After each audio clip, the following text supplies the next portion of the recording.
Hello,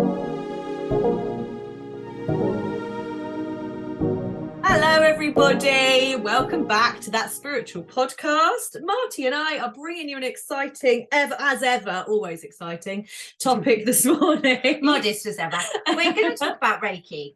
So there are so many forms of healing, right? So many. And I'm hoping we can actually get a few more people on at later stages talking about other ones, because I'm particularly interested in sound therapy too. Yeah, I love that. But Reiki is a Japanese healing technique that works on the premise of the chakra system. So it's energy. Yeah. And we harp on all the time, don't we? You and I, everything is energy, including you.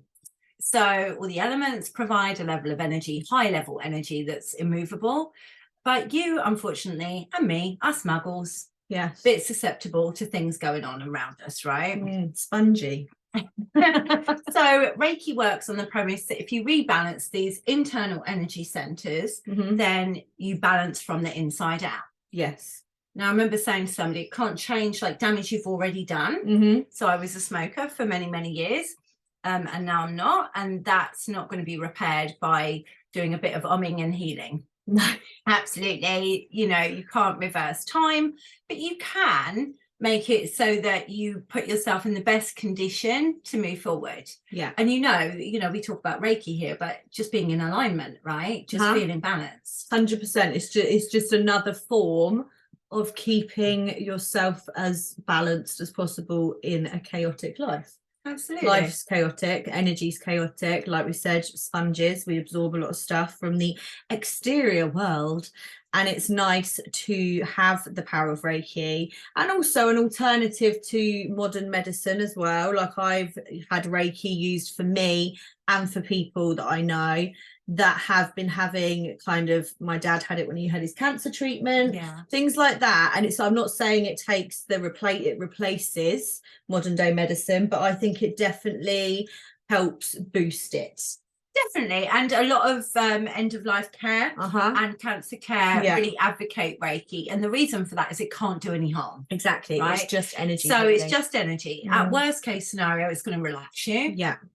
At best case scenario, it's going to rebalance you from the inside out and bring, I do this move, you know, in my highest good into alignment, because they run up the center of your body from your crown all the way down to the root of you. And it's a balanced line. And when we work on it, we work on the whole energetic line. So, of course, if you're suffering, either emotionally or physically, which in the case of your poor dad's cancer was both. Yeah. And we're human. So we take knocks all the time, like physically and emotionally. We get hit up in so many different ways just by normal day-to-day life. Of course, we're going to have chakras, energies that are out of balance. Yeah. And I was drawn to Reiki, and I think I've told my story a couple of times, but you've had it too. You know, how did you respond when you actually had it? Because maybe they haven't had it before. So I've had Reiki for, I've had it years ago, and then I've had it a lot recently. I go regularly now. Reiki's become like part of my wellness package, if that makes sense. Like, you know, like people go to the gym or they have like something that they do all the time. Reiki has really become a part of my monthly requirement in order to stay balanced. Whereas before, when I was younger, I've had it like, you know, just when someone's like, oh, I'm going to book you some Reiki, and you're like, yeah, sure, I'll go. And my first, do you know what, it's really hard to say. Every experience I have with Reiki is different every single time. And I think that's always because your energy is different every time. You've got different stuff going on every time. You're there for different reasons.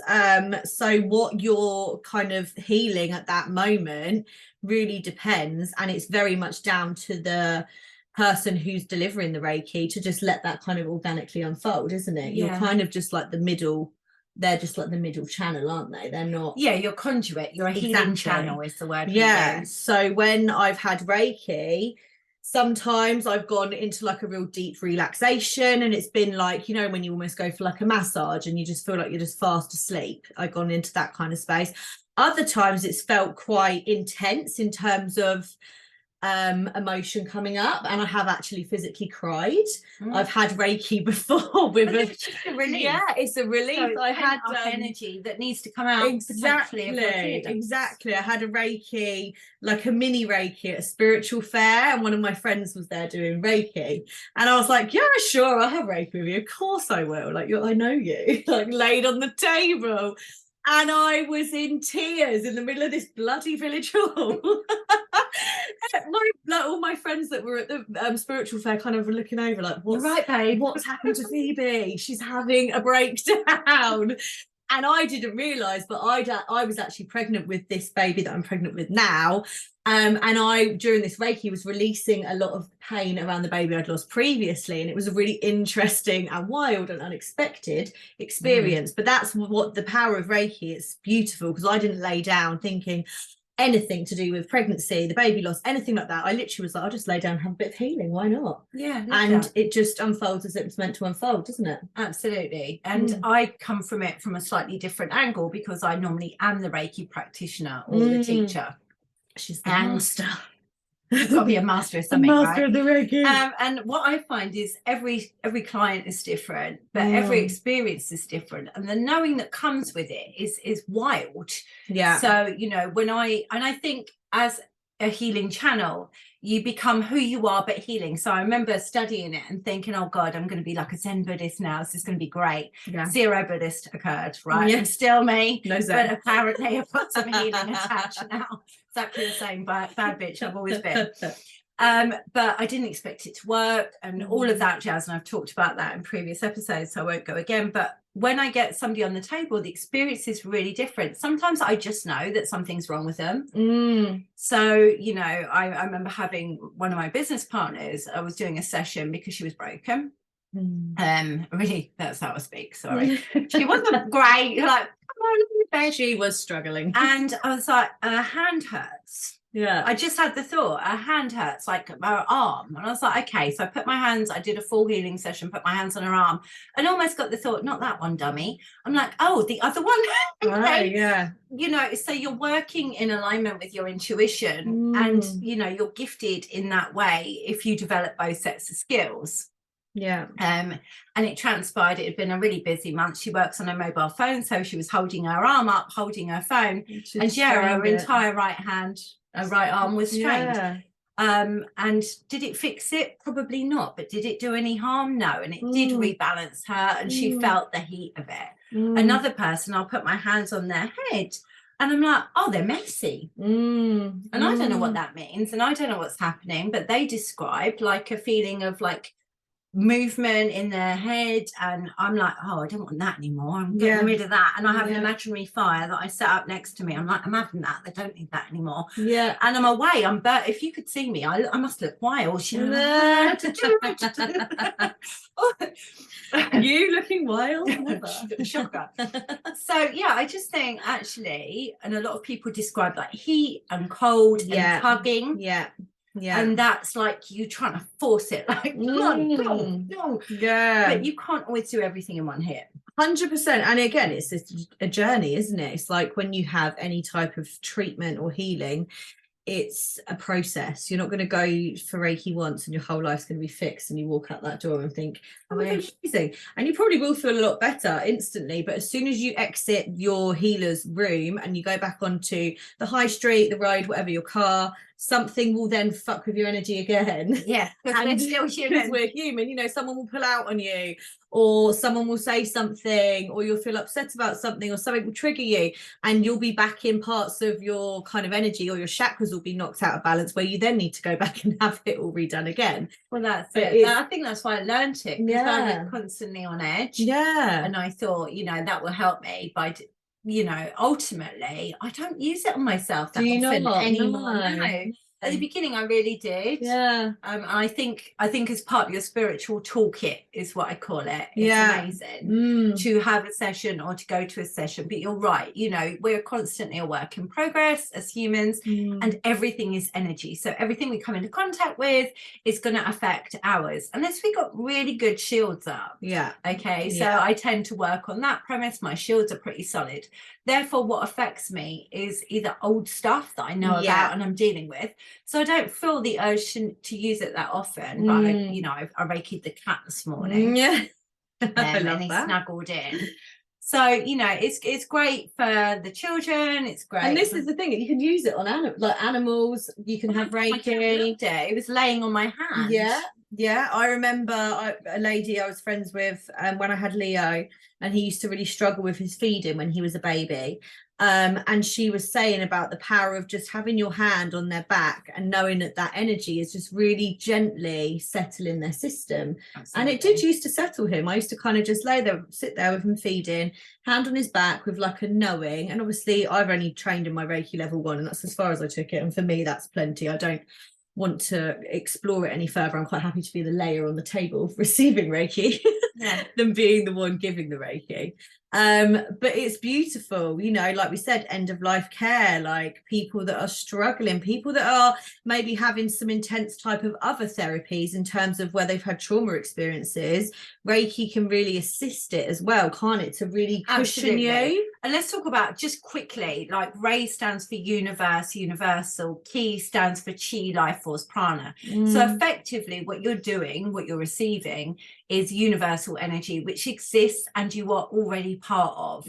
So I think, you know, especially as partners, mothers, friends, like healing touch generally is a beautiful thing. I don't think you have to be Reiki attuned to sort of wield this energy. It's just stuff that already exists within you. We learn how to channel more of it. That healing intuition. And I think you already have that. And the amount of times that we've offered our love and support to a friend or a partner or a child, but we felt drained out, I feel like that's when we give of ourselves. Whereas the only difference for me with Reiki really is that I channel fresh through. You're the which vessel. Gives me a hit at the same time and make sure my energy stays topped up all the time. So, you know, if you haven't got Reiki and you're like, I don't need it, perhaps you don't, because actually we are all born lovers and connected to the universe. I've suddenly got a bit woo, haven't I? I'm fine with it. So, you know, you don't need it. It's a nice to have, not a need to have. Actually having the intention of supporting and healing somebody and just using the element of touch with that is also, you know, a real base level untrained Reiki healing. Literally that. And you actually as well, Martin, we've all mentioned this, train people, don't you, in Reiki? And I didn't realize that when you train with a Reiki practitioner, they become like your teacher for life. Is that what you were saying? Like you're literally connected to them, like energetically bonded. Well, yeah, because you connect, you create a line. So when I do, it's called an attunement. When I do an attunement on somebody, it's only 6 minutes long, but I go into their auric field and I inscribe symbols that are passed down from my Reiki master into their auric field. So, you know, there's no secret squirrel here. I'm quite open. But what it actually do is connect them to me and connect me to the ones that came before me. And I give people a copy of what we call their lineage. This is your line. For me, I do Usui Reiki. There's different types, the same as there is with all healing. And I give them a line that traces directly back to Dr. Usui, which says, you know, this is an authentic line. You know, what I'm teaching you is, you know, what's been taught since the 1870s and we are good to go here. But I connect in quite heavily because I'm quite a pushy mother type of thing. It doesn't make a difference what modality I'm working in. I'm like, let me love you. Fierce love. I'm not gentle. If you're looking for somebody love and lighty, I'm probably not the one for you. The person. But if you're looking for somebody very real with a multitude of skills, then perhaps I am. And I'm running, this is going out on the 1st of June, isn't it? I'm running a online Reiki 1 level teaching. I'll pimp myself for just a hot sec.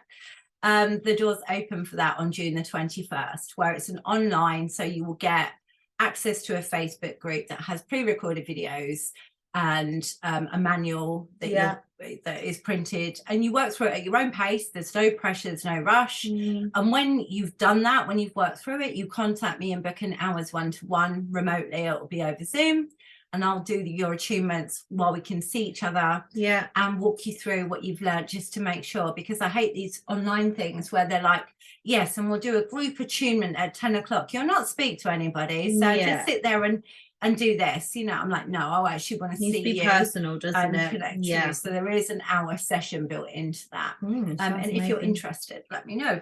But aside from that, I think it's so incredible as a modality. Like, it was the baseline for my spirituality. We teach like about auric fields, like your energy fields. We teach about how energy works, about your chakra the system. chakras, understanding the chakras. I think that's super helpful, isn't it, for your journey? I think with anything spiritual, it's a good grounding. It was my starting point. And some people have done it later, and that's fine, but I felt that it gave me a good grounding of, you know, working with energy.